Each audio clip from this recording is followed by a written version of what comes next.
Good morning students. मैं संजीव मिश्रा, सहायक प्राध्यापक वाणिज्य, Pentium point technical college Rewa, आपके समक्ष पुनः ऑनलाइन क्लास के लिए प्रस्तुत हूँ। आज का टॉपिक है अपना विज्ञापन विनियोजन, एडवर्टाइजिंग इन्वेस्टमेंट लिखा हुआ है।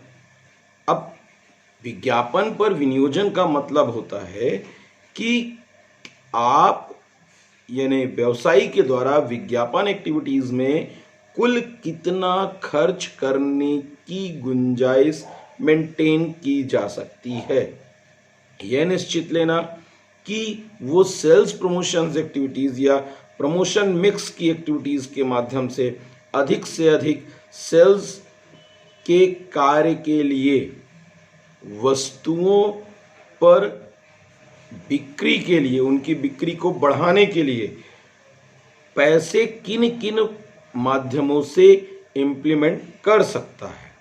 इसके लिए कुछ कार्यविधि दी हुई हैं। वो कार्यविधि हैं नए उत्पाद की नवीन प्रयोग में वर्तमान संभावित क्रेताओं को अवगत कराना, वितरकों एवं विक्रेताओं के मनोबल में सुधार करना, ये ऑब्जेक्टिव मोड में है।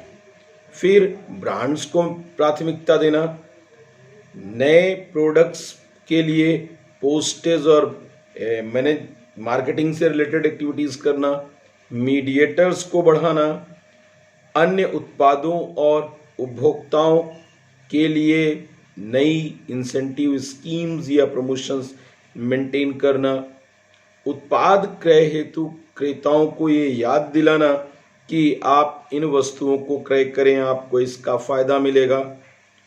विज्ञापन नीतियों का निर्धारण करना, विज्ञापन नीति निर्धारित करते समय विज्ञापन एवं प्रतिस्पर्धा से संबंधित गतिविधियां इंप्लीमेंट की जाती हैं, जिसका उद्देश्य कंपनी अपने प्रतिस्पर्धियों के विज्ञापन या वस्तुओं को ध्यान में रखकर उनकी कीमतों में या उनकी प्रोडक्ट स्ट्रेटजीज को क्रॉस कट या अपोजिट विज्ञापन मेंटेन करके या उनसे बेटर अपने प्रोडक्ट्स को बताकर उत्पाद के लिए विज्ञापन विनियोजन करता है। विनियोजन मतलब धन का खर्च। फिर विज्ञापन प्रयत्नों के सामान्य रूप से जो क्षेत्र इंप्लीमेंट होते हैं वो केवल और केवल उद्देश्य संस्था की ख्याति को इंक्रीज करना होता है। फिर विज्ञापन विनियोजन की बात करें तो विनियोजन के लिए सामान्य रूप से अगर बात करें कि एडवर्टाइजिंग इन्वेस्टमेंट्स की एक्टिविटीज़ में तो रिसर्च एक्सपेंडिचर्स हैं, साथ में विज्ञापन तैयार करने के लिए, चाहे वो विज्ञापन मीडिया के माध्यम से हो या न्यूज़पेपर्स में हो या ब्रोशर्स के रूप में हो या किसी भी प्रकार की डॉक्यूमेंट्रीज बनाई जाए, वो खर्चे भी विज्ञापन विनियोजन के अंतर्गत आते हैं। विज्ञापन का माध्यम को भुगतान किए जाने वाला आधार, विज्ञापन के माध्यम बहुत सारे हैं, उनके भी नाम हैं, जैसे न्यूज़पेपर है, होर्डिंग्स हैं, बैनर्स हैं, एक्सटर्नल्स एक्टिविटीज़ के अलावा साथ में प्रिंट मीडिया है, इलेक्ट्रॉनिक मीडिया का यूज़ किया जाता है। ये सारे के सारे विज्ञापन माध्यम के अंतर्गत आते हैं। फिर इसके अतिरिक्त इनकी प्रशासनिक ऊपरी व्यय भी इन्वॉल्व किए जाते हैं विज्ञापन व्यय के अंतर्गत। उद्देश्य कुल पॉलिसीज़ को डिटरमाइन करना है, मेथड्स इम्प्लीमेंट करना है कि किन मेथड्स के माध्यम से अधिक लाभ अर्जित किया जा सकता है। इसके लिए वो बार बार यह कोशिश करते हैं कि जो लोग उससे जुड़े हुए हैं उन लोगों को अट्रैक्टिव प्रमोशंस मिक्स एक्टिविटीज़ के माध्यम से हैंडसम रिटर्न्स दिए जा सकें। इसके अतिरिक्त अगर कहा जाए तो आपका पॉलिसी डिटर्मिनेशन के अलावा मेथड्स भी इम्प्लीमेंटेशंस किए जाते हैं। उसका उद्देश्य यह बताना है कि एक निश्चित तरीके से ही या ग्राहक के मानसिकता को या ग्राहक की लाभदायकता को ध्यान में रखते हुए या उसके हित को किसी तरह का नुकसान न हो, इसको ध्यान में रखकर ही विज्ञापन बनाया जाए। और साथ में व्यावसायिक हित का भी ध्यान रखा जाए कि अनावश्यक इतना खर्चा भी ना हो जाए विज्ञापन पर कि बाद में यदि रिटर्न्स सही समय पर ना मिल पा रहे हों तो उस समय संस्था को ऐसा ना लगे कि ये गलत डिसीजन लिया। फिर विज्ञापन सामान्य रूप से जो बजट प्रिपेयर किया जाता है, क्योंकि विनियोजन होगा तो बजट की बात होगी, तो उसके लिए एफोर्डेबल मेथड्स इम्प्लीमेंट किया जाता है। एफोर्डेबल मेथड्स का उद्देश्य विज्ञापन बजट को एक्सटेंड करना, जो खर्चा है उसको बड़े लेवल पर, मतलब अगर कुछ खर्चे बढ़ भी जाएं तो उसको एडजस्ट किया जा सके। पर यहाँ से प्रॉब्लम भी आती है, क्योंकि विज्ञापन की एक्टिविटीज़ में कई बार संस्थाएं अपनी सामर्थ्य से, यानी उत्पाद की वैल्यू से ज़्यादा खर्च कर देती है, और वो अधिक खर्च संस्था को नुकसान पहुंचा सकती है। इसके कारण बहुत बार उसे ज़रूरत से ज़्यादा बजट एक्सटेंड कर देने से लॉन्ग टर्म पॉलिसी डिटर्मिनेशन वो मेंटेन नहीं अगर है उत्पादों पर, तो उसको प्रॉब्लम आती है। शॉर्ट टर्म पर तो विज्ञापन विनियोजन करना पागलपन है। फिर विक्रय प्रतिशत के आधार पर, मतलब सेल्स का इतना परसेंट विज्ञापन किया जाएगा, इतने परसेंट की हिस्सेदारी इस एक्टिविटीज़ पर होगी। फिर प्रति इकाई लागत पर भी विज्ञापन व्यय मेंटेन किया जाता है। इसके अतिरिक्त प्रतिस्पर्धा समता विधि के माध्यम से, अब प्रतिस्पर्धा समता विधि की जब विचारधारा आती है तो इस विधि के अंतर्गत प्रतिस्पर्धा के बजट के अनुसार उसमें यह मानकर चलते हैं कि कोई भी संस्था का जो कंपटीटर है, जो राशि खर्च करेगा उससे अधिक राशि तो खर्च करना ही पड़ेगा। और इस विचार के साथ ही सामान्य रूप से फंड इन्वॉल्व किए जाएंगे और उसके लिए तैयार रहना होगा। इस तरह से कई बार प्रॉब्लम्स भी आती हैं।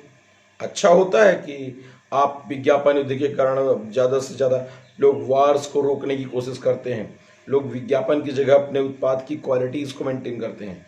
पर इस तरह की एक्टिविटीज से कई बार अनावश्यक विज्ञापन की प्रवृत्ति भी एक्सटेंड होती है, और इस अनावश्यक विज्ञापन की प्रवृत्ति के कारण से बाजार में भ्रमात्मक गलत जानकारियां के माध्यम से उत्पाद बेचने की कोशिश की जाती है, जिससे ग्राहक को बहुत ज़्यादा नुकसान हो सकता है।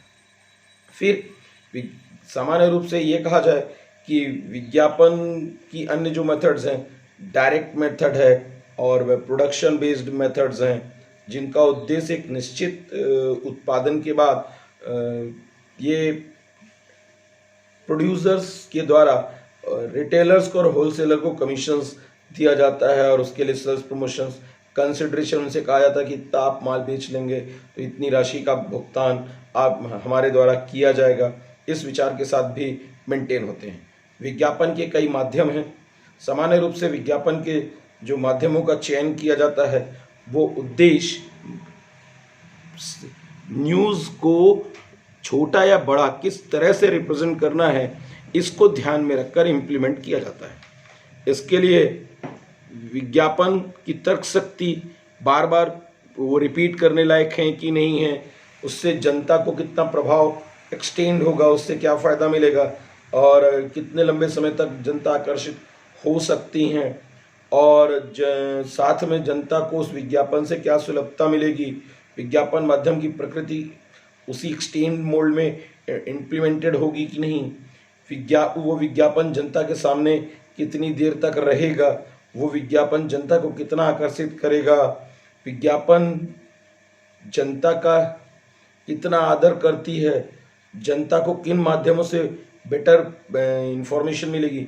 इन विचारों के साथ ही विज्ञापन के माध्यमों का उपयोग किया जाता है। सामान्य रूप से विज्ञापन के जो माध्यम उपयोग किए जाते हैं वो पहला है न्यूज़पेपर। सबसे ज़्यादा सर्वाधिक उपयोग किया जाता है। मॉर्निंग कोई भी स्टार्ट होता है तो सबसे पहले उसको ज़रूरत क्या होती है, न्यूज़पेपर की। न्यूज़पेपर के माध्यम से और मैगजीन्स के माध्यम से क्लासिफाइड, अनक्लासिफाइड, कई बार देखा होगा पूरे पेज पर विज्ञापन आता है या फिर हाफ पेज पर आता है या चौथाई पेज पर आता है। वो इम्पोर्टेंस ऑफ द एक्टिविटी या इंफॉर्मेशंस को भी इम्प्लीमेंट करता है। फिर एक्सटर्नल्स की बात करें तो एक्सटर्नल्स एक्टिविटीज़ जो इधर साइड लिखी हुई हैं, इनका उद्देश्य अनसाइंड साइन, अप्रमाणित चिन्ह का उपयोग किया जाए, फिर स्टिकर्स यूज किए जाएं, सैंडविच बोर्ड बनाए जाए यानी ग्लो साइन बोर्ड्स जिनमें मिक्स एक से ज़्यादा, उसमें आधे में दुकानदार का नाम और आधे में बाकी लोगों के नाम इन्वॉल्व हों, मतलब ब्रांड्स की एक्टिविटी हो, ब्रांड की इंफॉर्मेशन हो। फिर पोस्टर्स इन्वॉल्व किए जाते हैं, बस ट्रेन का उपयोग किया जाता है, ट्रांसपोर्टेशन का यूज़ किया जाता है, ट्रेन्स के अलावा ऑटो में भी पीछे लगा दिए जाते हैं, एक रिक्शा साइकिल घुमाई जाती है जिससे भी पर भी होर्डिंग्स लगी होती है और चलता है, रोड के किनारे बड़े बड़े होर्डिंग्स यूज़ किए जाते हैं। फिर पोस्टेज एक्टिविटीज़ के माध्यम से भी इम्प्लीमेंट किया जाता है। पोस्टेज एक्टिविटीज़ के माध्यम से वहाँ sale letter, purchase letter, diaries, folders, banners, यहाँ तक कि कैलेंडर्स, ये सारी चीज़ों का उपयोग करके भी आप एडवर्टाइजिंग कर सकते हैं। फिर परचेस पॉइंट पर भी है, वहाँ पर लोगों को ज़्यादा से ज़्यादा पॉजिटिव इन्फॉर्मेशन इन्वॉल्व करते हैं कि आप ये लेंगे तो इसके साथ ये फ्री, और वहीं पर एक लोगोज या छोटा कैनोपी लगाकर वहाँ पर वस्तुओं को बताया जाता है कि आप ये लीजिए, डेमोस्ट्रेशन कराया जाता है। फिर छोटे छोटे खेल खिलाए जाते हैं, तो वो भी मनोरंजन के माध्यम से हैं। फिर टीवीज़ पर छोटे शॉर्ट फिल्म्स 30 सेकंड की या 1 मिनट की, हालांकि 30 सेकंड बहुत होता है, 1 मिनट की एडवर्टाइजिंग कोई भी दिखना पसंद नहीं करता है जब तक कोई बहुत ज़्यादा इंटरेस्टेड ना हो। खासतौर से बच्चे देखते हैं, बड़े तो बिल्कुल क्रॉस कर देते हैं चैनल्स को। उसका उद्देश्य केवल और केवल एडवर्टाइजिंग को एक्सटेंड करना होता है। फिर और भी चीज़ें सामान्य रूप से जैसे काउंटर डेमोस्ट्रेशन करना, इंटरनल डेकोरेशन करना, शॉप्स में बहुत ज़्यादा होता है। वहाँ पर पूरा का पूरा जो इसका इन्वायरमेंट होता है वो केवल और केवल उस पर्टिकुलर ब्रांड्स के का जो लोगो है वहाँ पर इम्प्लीमेंटेड होता है। वहाँ पर सारे फ्रंट आइटम्स जितने होते हैं वो उसी पर्टिकुलर ब्रांड्स के या प्रोडक्ट जिसको एडवर्टाइज करना है उसको दिखाया जाता है। फिर उपहार दिए जाते हैं, गिफ्ट दिए जाते हैं, डेमोस्ट्रेट करके दिखाया जाता है, मतलब कि ऐसा यूज करेंगे इस तरह से रिजल्ट मिलेगा। लाउड स्पीकर्स का उपयोग करते हैं, साथ में म्यूजिकल एक्टिविटीज़ की जाती है, ड्रामाज मेंटेन किए जाते हैं, प्रदर्शनी लगाई जाती है जिसमें कि मल्टीपल एक ही ब्रांड्स के मल्टीपल प्रोडक्ट्स इन्वॉल्व किए जाते हैं, जिसमें केवल और केवल एक तरह की एक कंपनी के मल्टीपल या प्रोडक्ट मिक्स प्रोडक्ट्स को डिस्क्लोज किया जाता है ताकि कस्टमर अधिक से अधिक वस्तुओं का उपयोग करना चाहे या ये कहें कि वहाँ पर एक से ज़्यादा तरह की उत्पादों को बेच सके। इस विचार के साथ भी एडवर्टाइजिंग इन्वॉल्व किया जाता है। प्रदर्शनी और मेले के माध्यम से भी ये एक्टिविटीज़ की जाती है क्योंकि वहाँ पर लोगों को आसानी से चीज़ें डेमोस्ट्रेट की जा सकती हैं। इसके अतिरिक्त रेडियो टेलीविज़न्स है, सिनेमा में फिल्म जब चल रही है तो छोटी छोटी स्लाइड्स को बनाकर भी फिल्म्स के बीच में इम्प्लीमेंट किया जाता है। आजकल तो सारी फिल्म्स जो टीवीज़ पे आती हैं उनमें तो ढेर सारे एडवर्टाइजिंग इसीलिए इन्वॉल्व किए जाते हैं ताकि इफ़ेक्टिवली इंफॉर्मेशन प्रोडक्ट की जानकारी कस्टमर तक पहुंचा सके। अगली क्लास पे हम लोग प्रभावी विज्ञापन की विशेषताओं पर चर्चा करेंगे। तब तक के लिए धन्यवाद। घर में रहिए, सुरक्षित रहिए।